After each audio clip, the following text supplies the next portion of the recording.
I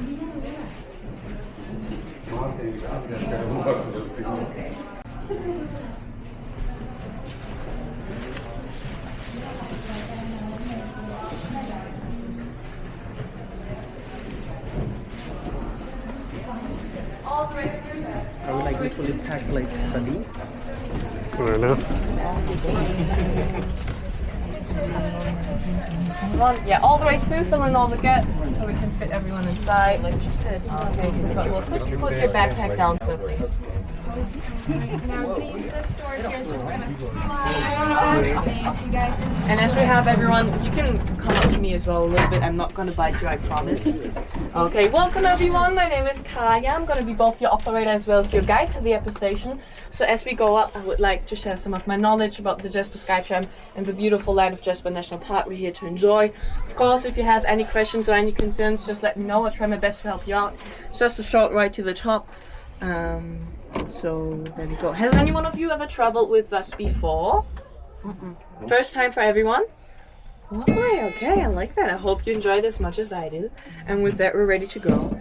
Any questions for the beginning? Okay. If they pop up, just feel free to ask. If not, I'm just going to have a little monologue here happening now. So if you could keep your personal conversations to a lower volume so I don't have to scream as much, that would be very much appreciated here.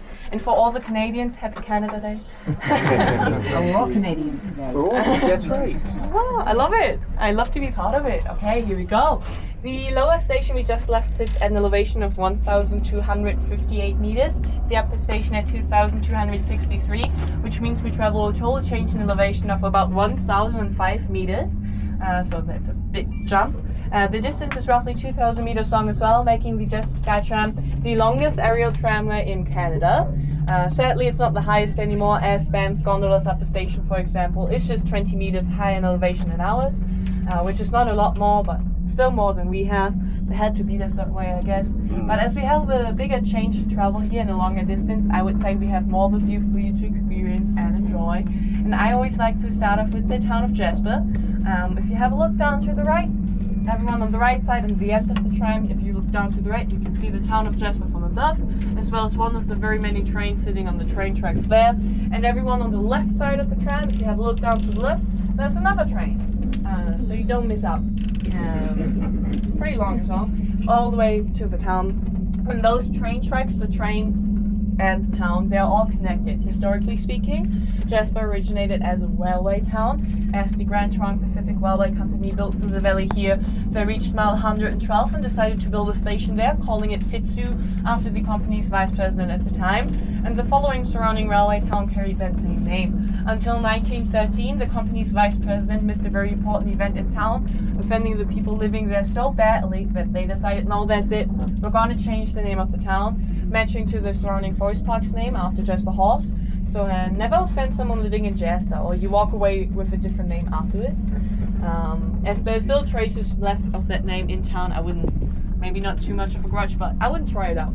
And then the Jasper SkyTram is not only the longest aerial tramway in Canada, it's also the oldest still operating tramway system in Canada. Has been in operation since 1964.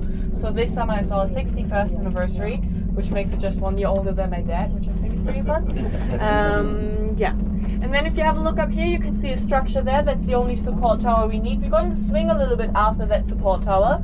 So if you want to hold on to the swings above or ask someone to hold on to them, just ask first, please.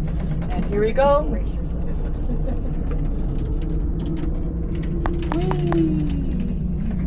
The closest thing to a roller coaster I can offer you today. Right?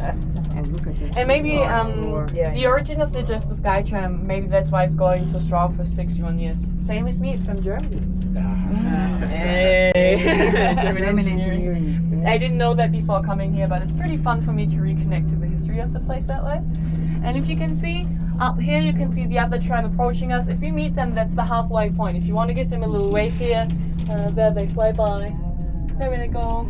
Bye-bye. Okay, here we go. From up here, it's also much easier to spot the difference in the landscape. In the mountainous areas, you always divide the nature into 3 so-called life zones, and each has its own importance and specialty. For example, the most important one is called the montane life zone. The majority of the life is happening in the montane. It's pretty much the bottom of the valley with both the town as well as the lower station in it. And as it is lower in elevation, the average temperatures are higher, the levels of oxygen in the air are higher, and the amount of water is also higher. Everyone on the right side of the tram again, if you have a look down to the right, you can see that blue silverish river flowing by the town. Coming from the east side, that is called the Athabasca River. Athabasca is a indigenous word very roughly translating into where the reeds are, or reeds in itself. And the signature color comes from all the glacial silt it carries. It's being fed by the Athabasca glaciers just on the highway. And that glacial silt acts as laxatives. So I wouldn't really recommend drinking huge amounts of that water. A little sip should be fine, but I wouldn't really try it unless you might need it and want to save the walk to the pharmacy. With all these conditions down in the valley, nature has it much easier to grow lush and tall, providing a variety of food sources for the animals living here as well. So the majority of the wildlife will stay down in the montane life zone. After the montane, the majority of Jasper National Park lies in the subalpine, which is that pine tree forest down to the left that comes all the way to the top of the mountains here. 53% of Jasper National Park lies in that life zone, so the majority. Tall growing pine trees, huckleberry trees, Douglas firs and subalpine firs. So a lot of shelter for the animals choosing further up the mountain. And everything above that main tree line, that is called the alpine zone. Something very special is that if you look to the trees to my left here, which are just as tall as me, they can be up to 200 or 300 years old. Wow. The growing season in the alpine zone is just 60 days during the year. The growing conditions are very, very hard. Nature had to adapt over thousands of years to those conditions.